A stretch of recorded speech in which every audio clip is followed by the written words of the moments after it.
ఈ రోజే డౌన్లోడ్ చేయండి. మీ ఫేవరెట్ షోస్ చూడండి. అత్త సిగ్గుతో నీ బుగ్గలు ఎర్రబడితే వయసుతో నీ జుట్టు తెల్లబడ్డది. వాటిని నలుపు చెయ్యాలా?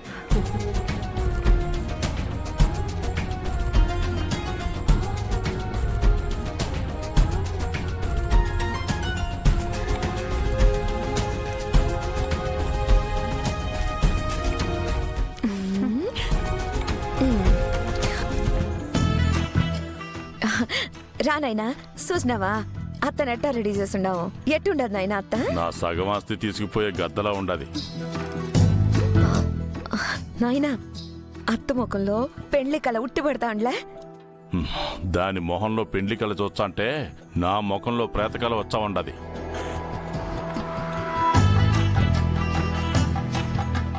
ఏంది నాయనా ఏం మాట్లాడట్లేదో? ఇన్నాళ్ళకి చెల్లి పెళ్లి అవుతుందన్న ఆనందంలో మీ నాన్నకి మాటలు రావట్లేదు చార్లత. అన్నయ్య అంటే తండ్రితో సమానం చారులత గారు. మీ అత్తయ్యకి పెళ్ళవుతుందని మీ నాన్నగారికి పుత్రికోత్సాహం కలుగుతున్నట్టుంది. నిన్నటిదాకా నా కండ్లే పోయినాయనుకున్నా. ఈ ఆడంగులకు కూడా కండ్లు పోయినట్టున్నాయి. నా ముఖంలో కోపం, బాధ వీళ్ళకి అర్థం కావట్లేదు. అన్నా, నువ్వు మా పెళ్లి ఒప్పుకున్నందుకు చాలా సంతోషంగా ఉండదన్నా. నేనెక్కడ ఒప్పుకున్నానమ్మి? అసలు ఈ పెండ్లి జరగనిస్తేనే కదా. సరే సరే, ఇలా మాట్లాడుకుంటూ పోతే టైం అయిపోతుంది. అంకల్ మీరు బయటికి వెళ్ళండి, మేము నీలాంబరి గారిని రెడీ చేసి తీసుకొస్తాం.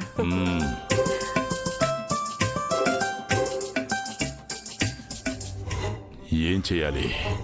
ఏం చెయ్యాలి?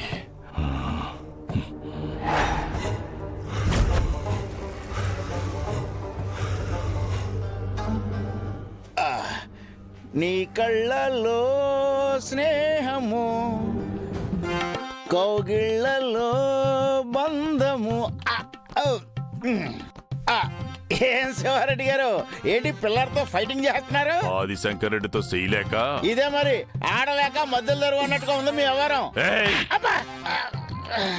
మాట మాట జాగ్రత్త. రొయ్యి మీసాలు వేసుకుని ఈ పౌరుషానికి ఏం తక్కువ లేదు. సీమ వదిలి పోరా అంటే ఆదిశంకర్ రెడ్డి నేను వద్దన్నా కూడా పట్టుబట్టి ఆ జెండేతో నా చెల్లి పెళ్లి చేయాలని చూస్తున్నాడు. నేనేమో కళ్ళు అప్పగించి చూడాల్సి వస్తా ఉండదు. అలాంటప్పుడు ధృతరాష్ట్రుడి గెట్టప్ ఒకటి తయారు చేయించుకుని ఉండాల్సింది మీరు. కోప్పడకండి రెడ్డి గారు, కూల్ అవ్వండి. ఈ పెళ్లి ఆపడానికి నా దగ్గర ఒక ఉపాయం ఉంది. ఏందో చెప్పు. కాసేపట్లో పందెర్రాట వేస్తారు. అప్పుడు మీరు ఆదిశంకర్ రెడ్డి దూకుడికి అడ్డుకట్ట వేయచ్చు. అదట నీ చెల్లెల్నిచ్చి పెళ్లి చేయాలంటే జెండే దగ్గర ఆస్తిపాస్తులు ఉన్నాయా అని అడగండి. ఆ జెండేకి నెత్తి మీద వెంట్రుకలే లేవు కదా, ఇంకా ఆస్తులు ఏముంటాయి చెప్పండి. ఆదిశంకర్ రెడ్డి దగ్గర ఆస్తులు ఉన్నాయి కదా, ఆ జెండే గడికిస్తానంటే అంటాడు. ఎందుకంటే వాళ్ళిద్దరి మధ్య స్నేహబంధం అలాంటిది. మరి అప్పుడేం చెయ్యాలా? శంకర్ ఏం ఒంటరివాడు కాదు, పెళ్ళయి పెళ్ళం ఉంది. జెండేకి ఆస్తి రాసిస్తే అతని పెళ్ళం గౌరీ అడ్డుపడదా అని అడగండి. నేను ఎట్ట చెప్తే అట్ట ఏంటుందని ఆదిశంకర్ రెడ్డి అంటాడు. అప్పుడేం చేయమంటావు? అన్ని నేనే చెప్పాలా? మీరు కూడా ఆలోచించండి. మీ సీమ బుర్రకి కాస్త పదును పెట్టండి. దీనికి పరిష్కారం ఏదో ఒకటి దొరుకుతుంది.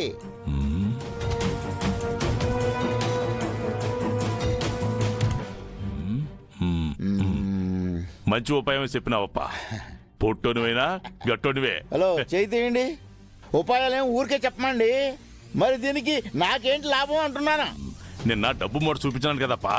ఆ ఆదిశంకర్ రెడ్డి సీమ సరిహద్దు దాటగానే ఆ మూటంతా నీదే. అది శంకర్ రెడ్డిని ఊరు దాటించినందుకు. ఇప్పుడు జెండేతో పెళ్లి ఆపడానికి ఏంటి అంటున్నా, దాని లెక్క చెప్పండి. సరేనప్పా, అన్ని లెక్కలు రాసేసుకో. ఆఖరిని చూద్దాం. ఇలా చెప్పే ఆ రాకేష్ గారు నా కొంప ముంచాడు. ఇప్పుడు ఈ శివారెడ్డి గారు తయారయ్యాడు. గబ్బు ఎదవలం అందరూ నా ఆస్తికి ఎసరు పెట్టేటోళ్లే. ఎందరో మహానుభావు.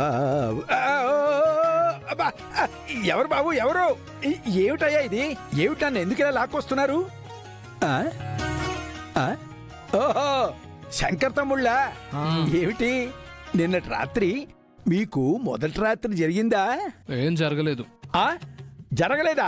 అదేంటయ్యా, నైట్ 9:45కి బ్రహ్మాండమైన ముహూర్తం ఉందని పంచాంగం చూసి చెప్పాను కదయ్యా.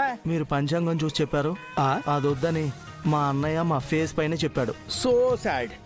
మీరు డిసప్పాయింట్ అయ్యారన్నమాట. కానీ ఈ రోజు అపాయింట్మెంట్ పెట్టుకోమన్నారు. ఈ నైట్కే మాకు ఆ? ఫస్ట్ నైట్ కి ముహూర్తం. ఆగండి, ఏం మాట్లాడుతున్నారు? నేను వచ్చింది పందిర్రాట పూజ చేయడానికి. మీరేంటి ముహూర్తం పెట్టమంటున్నారు? అంటే ఏమిటి, ఒకే రెమ్యూనరేషన్ కి 2 పూజలా? నా వల్ల కాదు, నేను చెయ్యను. పంతులు గారు, మీ దక్షిణ మేము సమర్పించుకుంటాం కదా. చిన్నోడా తీరా. ఆ, ఆ? హ్మ్. ఆ? ఆహా. పంతులు గారు, ఆ. ఈ రోజు మంచి ముహూర్తం లేకపోయినా సరే ఏదోలాగా అడ్జస్ట్ చేసి మా వైఫులతో మాకు అపాయింట్మెంట్ ఇప్పించండి ప్లీజ్. శుభం శుభం. ఇంతకీ శంకర్ ఎక్కడా? అదిగో అక్కడ ఆ, పదండి. ఆ, ఆ, మేమిద్దరం ఒకేసారి వస్తే అన్నయ్యకు అనుమానం వస్తుంది కదా. మీరు ముందు వెళ్ళండి. ఓకే. ఆ, వెళ్ళండి వెళ్ళండి. ఆ. ఈడొకడు బాబాయ్ సార్, పందిరాటకు సంబంధించిన పనులన్నీ రెడీగా ఉన్నాయి కదా? మొత్తం అంతా రెడీ సార్. పంతులు గారు రావడమే లేటు. ఏ పంతులు గారు ఇంకా రాలేదా? ఆలస్యం ఏమీ లేదయ్యా, ఆల్రెడీ అరైవింగు. అరైవింగ్ డిపార్చర్ గురించి తర్వాత మాట్లాడుకుందాం గానీ అసలు పందిరాటకు కావాల్సిన ఏర్పాట్లేంటో ఇలా కూర్చొని చెప్పండి. అలాగేనయ్యా. ఆ,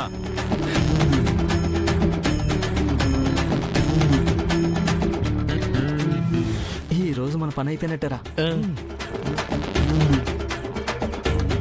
ఆ, అయ్యా, రాత్రి 10:30కి ఒక ముహూర్తం, 10:35కి ఇంకో ముహూర్తం ఉందయ్యా. ఏమంటే పంతులు గారు బాగా ఎండలో వచ్చినట్టున్నారు, బుర్ర పని చేయట్లేదు మీకు.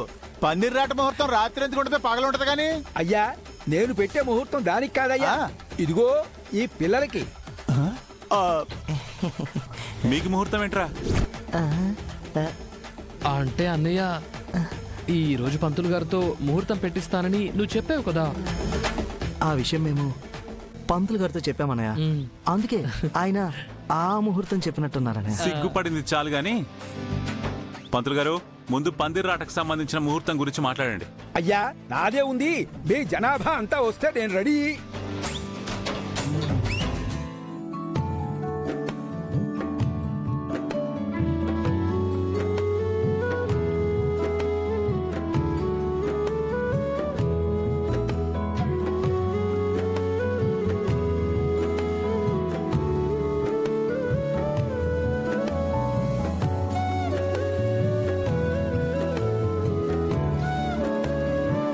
అయ్యా, పందిర్రాట షో ప్రారంభించమంటారా?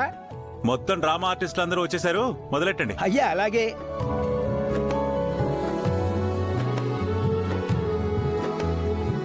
ఏంటో ఇంత అద్భుతమైన ఫంక్షన్ జరుగుతుంటే నా కళ్ళతో చూడలేకపోతున్నాను. నాకు చాలా బాధగా ఉందయ్యా శంకరు.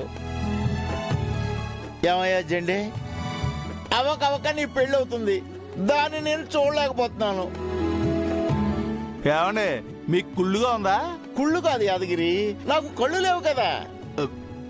ఏం బాధపడకు, ఫంక్షన్ మొత్తం రికార్డింగ్ చేపిస్తాను. కళ్ళు వచ్చిన తర్వాత ఫ్రేమ్ టు ఫ్రేమ్ చూపిస్తా.